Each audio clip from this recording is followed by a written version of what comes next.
good evening. Welcome back to Timeout Tuesday, our time where we look at our mental health, make sure that we're mentally aware, and then we have tactics and tools to help everyone in these particular seasons. Definitely got great guests. Well, they're not guests anymore. They're staples. You're not even a guest anymore. I'm being replaced. I'm being replaced with great people. He tried it. So I'm going to let each one of you all introduce yourselves. We'll start to my left and go around, and then we'll jump right in. I am Jessica Jones, owner of Grace Counseling and Consulting in Hernando, Mississippi. Here for you. I specialize in perinatal and postpartum mental health. So if you need any resources, any therapeutic services, I am available. It's me. Oh, okay. It's you. I'm Whitney Lee. I am Pastor Trey Lee's wife with the Pivot Ministry. With the Pivot Ministry. Currently, I am a team lead with Child Protection Services. I have background in therapy with teenagers, the youth, so I can support your kids if needed, like extra talk or two. Absolutely. But yeah, that's it. Hey everybody, I'm Jessica. I'm the owner of Reed Counseling and Consulting. I have a private practice off of Getwell Road near Brown Baptist where I offer holistic trauma-informed care. Virtual and office appointments are available. Please reach out to us if we can assist you in any way. Well, now you met everybody. I'm Pastor P. You know me. I'm just here to keep them straight now. See, they used to be here to keep me straight. So if you have any questions or concerns, though, send them to me via email, pastorpetty@brownbaptist.org. Confidential, but we definitely want to hear from you. Tonight we have a couple of different topics. So we're going to talk about, the weather's changing, that seasonal change. Yes. And then we're going to talk a little bit about compassion fatigue. Somebody got to tell me what that is, though. Okay. Where you want to start? Compassion fatigue. I need to know what it is. Simply burnt out. Like, burnt out. So, yeah, I think we're directing, when we're talking about compassion fatigue, we're talking about those that are in the caregiver role. Okay. Or those roles essentially where you're in a space of supporting others. On a more constant basis. Yes. Gotcha. Yeah. So usually when people think of compassion fatigue, they think about like aging parents. Okay. But you can be a parent, you can be a teacher, right? You can be a coach, a mentor, anyone that is, like you said, consistently holding space. And the compassion fatigue looks like you'll start to notice that it's hard to have empathy and compassion. You might feel more numb till you hear these stories so much where you don't feel anything.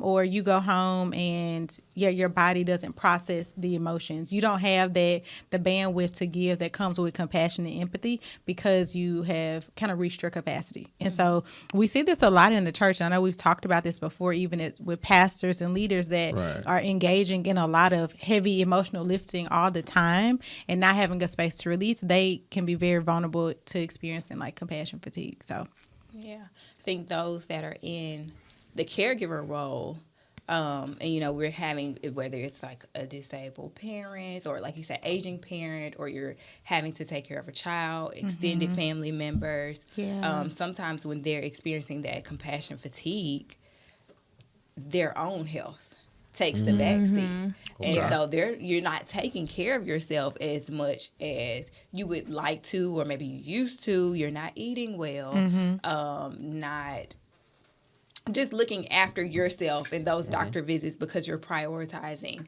the person that you are in the caregiver role taking care of. And so therefore our own health sometimes takes the backseat, and we know the effects of that. We know when we're not taking care of our bodies, sometimes we end up in a position where we need to be cared for. Absolutely. So we have to think about that when we're in that caregiver role, making sure that we're filling our cup and really taking care of ourselves so that we can take care of the next person. Yes. When they say put the oxygen mask on I literally first, just said this today. Wow. I feel like I say this once a week in session, y'all. It is for a reason. Yes. So when you were mentioning like how so we don't want to assume that anyone knows how their body response to stress. Because what I've noticed in working with some people that have experienced like compassion fatigue or even caregiver fatigue, they've been going at this rate for so long that it feels normal. And so the minute they pause and rest, then they really get to see how they feel. And so even when we think about seasonal change, and I know we'll talk a little bit about that tonight, we push our bodies to go as machines, and then the season change, and then we are forced to go inward and to slow down. And what normally happens?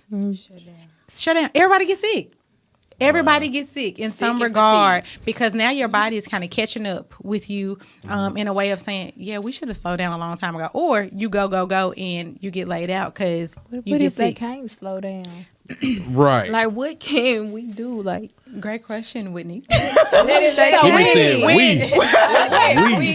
When you cannot slow down, you have to find moments to create stillness, nurturing, and rest in the life you have. So that might look like closing your eyes for 60 seconds. It might look like scheduling in a 30-minute nap. It might look like eliciting support. When you can't stop, it's hard to think about how that's non-negotiable, because if you don't stop, you will and stop. Take care of yourself, your body is going to shut down at an inopportune time. So I would highly suggest like scheduling time to stop on your own terms versus your body shutting down when you need it most. Because usually when we're going a little bit more, we really need that space, and that's when our body shuts down. Oh, you got a big presentation and you out the whole week. Yeah.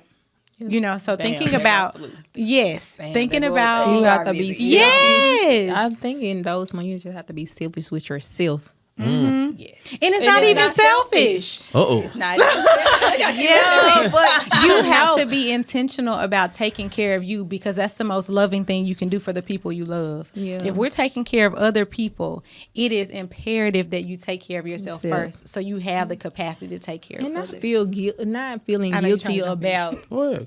you taking time for yourself, because you know you're Yes, like, it's oh necessary. My gosh, I can't They even need go you, sit but down you for a need you second, too. But this person needs to go eat, but I feel guilty of not taking care of the person. I think society has given us this notion that it's selfish. Yes. And that we're not doing good work if we are pausing on other things and taking care of ourselves. Yes. And so then you feel this sense of guilt. Like, I should be doing this, I should be doing that. But you don't know how that 30-minute nap might give you the energy that you need to push through. Or pausing for a moment. It's important to know that I invite you to think about what motivates you to keep going and who benefits from you overextending yourself, right? Exactly. A lot of that is rooted in capitalism. We treat our bodies as machines. That part. We are not machines. We are meant to rest. We are meant to pause. We are meant to go when we need to, but slow down when we need to too. So most of us do a great job of going when we need to, but we do not so great of a job of slowing down when we need to. So this is a season, October, like the last quarter, end of the year. Some people be like, oh my God, I got to do so much because I got to catch up for the last 6 months. No, this is a time to reassess, restore, reconnect, go inward. The animals even hibernate, y'all. And say no. Okay. They got And say, yes, and say no. Oh, okay, so now I guess I got to provide some pushback, right? Come on. All Come on, right. pushback. Come on, Mr. Pushback. Gotcha. So I agree with taking a break. I agree with, not taking on everything, saying no. But where does it become not is too much? You just don't want to do it. So let me give you an example.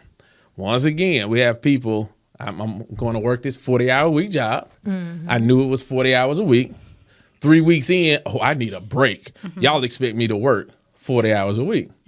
So where's the line from compassion fatigue? And I understand everybody's situation is different. Yes. But where is it become there's a lack of accountability and responsibility for what you did sign up for? Yeah. Well, that's a really complex and, like you mentioned, case by case, because everybody's bandwidth has changed over the last 3 to 5 years. I'm going to push the envelope and say a 40-hour work week is a lot. When you think about working 40 hours professionally and doing what you have to do. I know you, but it's the truth. Like when you think about other cultures and even countries, Yes. We pushing. But America is the grind culture. Okay, all we It's want to that do is hustle go. mentality. It's the hustle mentality. And to your point, there needs to be some boundaries and accountability. If you signed up for 40 and you're not, able to produce 40, it's not, do I want to or can I not? It's like, well, what do we do with that? Because you're going to burn yourself out trying to push them to do 40 if their capacity is really, 35? Maybe we need to reduce some things. Okay, so now You can't fire the folks. I didn't say nobody's getting fired. So let's say you signed up for 40. This is the Western civilization. Nice. You're not buttoning up my button because I want to make sure we're the Western civilization. All right, your capacity is 35. So when do we hold people accountable for wanting to work 20 hours a week but wanting a salary for 40? Oh, well, now that's a little bit giving y'all different. she That's a said, little- okay, I'm on yeah, that's a bit different. So, and it sounds like, there are people that try to take advantage of the system. Absolutely. And there are people that, overwork the system. And honestly, you got to be honest with yourself Self-doubt, and also yes. be able to accept some feedback. So if that is a consistent issue that you see as a leader, you got to be able to address that and Right. talk to them and say, like, how can we work through this? And if not, then these are the boundaries in the workplace Right. that we got to do to hold you accountable. And Right. if that's not possible, then we already got some agreed consequences All right. and or reinforcement Love to it. get what we need to do. Because Right. this may not be the place for It you might to not do be. it. Right. And some people don't even know. They job. might have thought their capacity was really 40. And They got really in this can't job and do they was it. like, I can't do this. it. Well, and I agree And with it's that. hard to say. It's hard that to admit I can't. can't. Yeah. The reason I want to give a little, and the pushback is to make sure everybody's voice is heard. Because as a manager and a leader, what you sometimes see is fourth quarter. I've been going all year long. I ain't taking a vacation. Now I want to be off from Oh, Thanksgiving to Christmas. That's a choice, right? You could have used your time. Now you're upset saying this job is too much because I can't take off the time I want. Is that compassion fatigue, seasonal changes, or irresponsibility? It might be a little bit of all of them. Okay. But what's your And policy then- say? And then are they in a position I had to of find a happy place. compassion fatigue? Or Okay. is it just work? Right. Is But it really it's compassion very fatigue? common Right. though. Or I hear is it- people all the time say, I'm not going to take no vacation Right. because I want these 2 weeks off Right. during the holiday season. Like my family coming in town, that kind of thing. So that's something that I think would be helpful to talk about at the beginning of the year. Prior to. Right. Like, and It's that's why a- I said policy comes into play. If y'all have like a 30-day something, or so y'all can work around it. If somebody else can hold your projects for that long, being proactive about if Right. I am going to be off, how can I still support this position knowing that I'm Everybody taking that can't time be off? off at one time. I No. can see There needs to everybody be some trying to- system. Yeah. You gotta have somebody in place when you be out for the next 2 weeks. Yeah, Like, a yeah. whole system has to be taking Yeah. place. And I think the hard part with that too, Pastor Petty, that you talk about a lot, is that people, we're working with multi-generational employees. You got some people that like gon' never miss a day.